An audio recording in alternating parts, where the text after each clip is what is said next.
கிறிஸ்துவில் பிரியமானவர்களே, ஆண்டவராகிய இயேசு கிறிஸ்துவின் நாமத்திலே உங்கள் யாவரையும் வாழ்த்தி ஆசிர்வதிக்கிறேன்.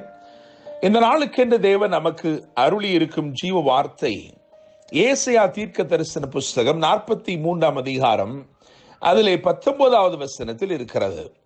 இதோ நான் புதிய காரியத்தை செய்கிறேன், இப்பொழுதே அது தோன்றும். என்னை கேட்கிற தேவனுடைய பிள்ளைகளே, ஏசாயா தீர்க்க தரிசன ஆகமத்தில் இருந்து கர்த்தர் நமக்கு வாக்கு அருளி இருக்கிறார். இந்த வசனத்திற்கு சற்று முன்னே இருக்கிற வசனத்தை கவனித்து பார்க்கும் பொழுது ஏசாயா 43:18 முந்தினவைகளை நினைக்க வேண்டாம், பூர்வமானவைகளை சிந்திக்க வேண்டாம் என்று ஆண்டவர் சொல்லி இருக்கிறார். எனவே தேவன் உங்களுக்கு செய்ய போகிற புதிய காரியம் இதற்கு முன் ஒருபோதும் இல்லாததாய் இருக்க போகிறது.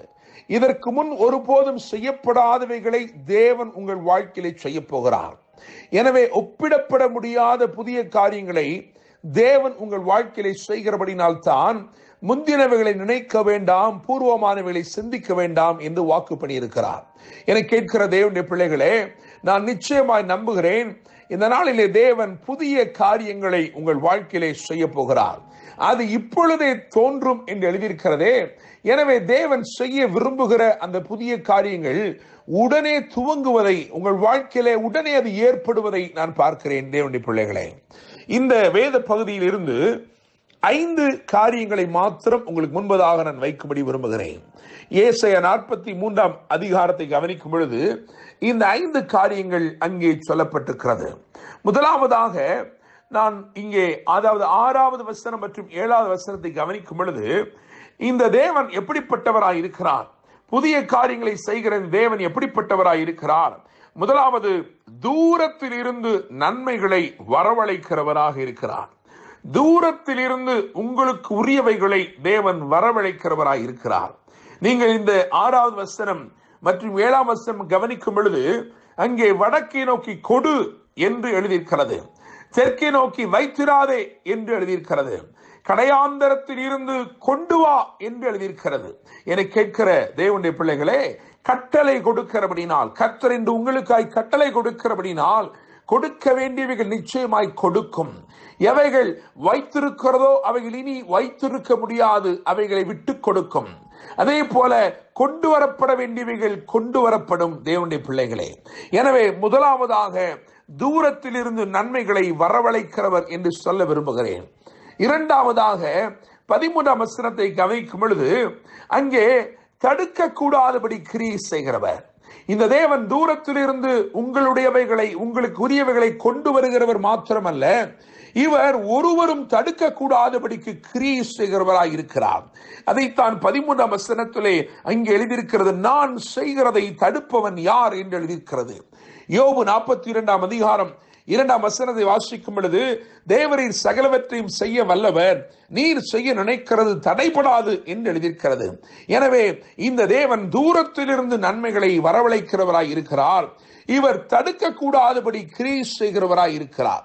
மூன்றாவதாக 16வது வசனத்தை கவனிக்கும் பொழுது அங்கே திரண்ட தண்ணீர்களிலே பாதையை உண்டு பண்ணுகிறவர். என கேட்கிற தேவனுடைய பிள்ளைகளே, இந்த நாளிலும் தேவன் உங்களுக்காய் சில ராஜரிக பாதைகளை திறக்க போகிறார். நினைத்திராத விதத்திலே இங்கே ஒரு பாதை உண்டாகுமோ, இந்த இடத்திலே யாராகிலும் ஒரு பாதையை திறக்க கூடுமோ என்று நாம் நினைத்து பார்க்க முடியாத இடங்களிலே தேவன் ராஜரிகமான பாதைகளை உங்களுக்காக திறக்க போகிறார். நான்காவதாக 17ஆம் வசனத்தை கவனிக்கும் பொழுது அங்கே எழுதியிருக்கிறது, திரி அணைகிறது போல் என்று எழுதியிருக்கிறது. பின்தொடருகிற தீமைகளை, உங்களை பின்தொடருகிற துன்பங்களை, உங்களுக்கு தீங்கு விளைவிக்க முகாந்தரம் தேடுகிறவைகளை இன்றைக்கு தேவன் ஒரு திரியை அணைத்து போடுவது போல அணைத்து போட போகிறார். என கேட்கிற தேவனுடைய பிள்ளைகளே, நம்முடைய சுவாச காற்றை அனுப்புவதன் மூலமாக திரி அணைகிறது போல் தீமைகள் இன்றைக்கு அணைந்து போகிறது. உங்கள் வாழ்க்கையில தொடர்ச்சியாய் நடந்து கொண்டிருந்த தீங்குகளை இன்றைக்கு தேவன் ஒரேடியாக அவைகளை அணைத்து போட போகிறார். தேவனுடைய பிள்ளைகளே, அடுத்தபடியாக 5ஆவதாக கடைசியாக நீங்கள் கவனிக்கும் பொழுது 21ஆம் வசனத்தை பார்க்கும் பொழுது அங்கே இவர் துதியை ஏற்படுத்துகிற தேவனாக இருக்கிறார். இந்த ஜனத்தை எனக்கென்று ஏற்படுத்தினேன், இவர்கள் என் துதியை சொல்லி வருவார்கள் என்று எழுதியிருக்கிறது. நான் நம்புகிறேன், சுவாசிக்கிறேன். இன்றைக்கு தேவன் உங்களுக்காக செய்ய போகிற மகத்துவமான கிரியைகள் நிமித்தமாய் நீங்கள் துதி செய்கிறவர்களாய் மாறப்போகிறீர்கள். துதியானது எழும்ப போகிறது தேவனுடைய பிள்ளைகளே. எனவே 5 காரியங்களை நாம் இன்றைக்கு தியானித்திருக்கிறோம். இவர் தூரத்தில் இருந்து நன்மைகளை வரவழைக்க கூடியவராய் இருக்கிறார். அதற்காக கொடு என்றும் வைத்திராது என்றும் கொண்டு வா என்றும் அதட்டுகிறவராய் இருக்கிறார். இரண்டாவதாக, இவர் தடுக்க முடியாதபடிக்கு கிரியை செய்கிறவராய் இருக்கிறார். தேவன் ஒரு நன்மையை செய்ய வேண்டும் என்று விரும்பிவிட்டால், உங்கள் வாழ்க்கையில் ஒரு அற்புதத்தை செய்ய தீர்மானித்து விட்டால் அதை ஒருவரும் தடுக்க முடியாது. மூன்றாவதாக, பிறண்ட தண்ணீர்களிலே வழியை உண்டு பண்ணுகிறவர், பாதை உண்டு பண்ணுகிறவர், ஒரு ராஜரிக பாதை உண்டு பண்ணுகிறார். நான்காவதாக, பின்தொடர்கிற தீமைகளை திரியை அணைத்து போடுகிறது போல் அணைத்து போடுகிறார். ஐந்தாவதாக, துதியை ஏற்படுத்துகிறார். கர்த்தருடைய நாமம் இன்றைக்கு உங்கள் மூலமாய் மகிமைப்பட போகிறது. தேவன் உங்களுக்கு செய்கிற புதிய காரியங்கள் நிமித்தமாய் நீங்கள் தேவனை துதித்து ஆர்ப்பரிக்க போகிறீர்கள். தேவனுடைய பிள்ளைகளே, இன்னைக்கு தேவன் அருளின வசனத்தை கவனிப்போம். ஏசாயா 43:19, இதோ நான் புதிய காரியத்தை செய்கிறேன், இப்பொழுதே அது தோன்றும். கர்த்தர் தாமே இந்த வார்த்தைகள் மூலமாய் உங்களை ஆசீர்வதிப்பாராக. என்றும் அன்புடன் pastor Daniel Moses. God bless you.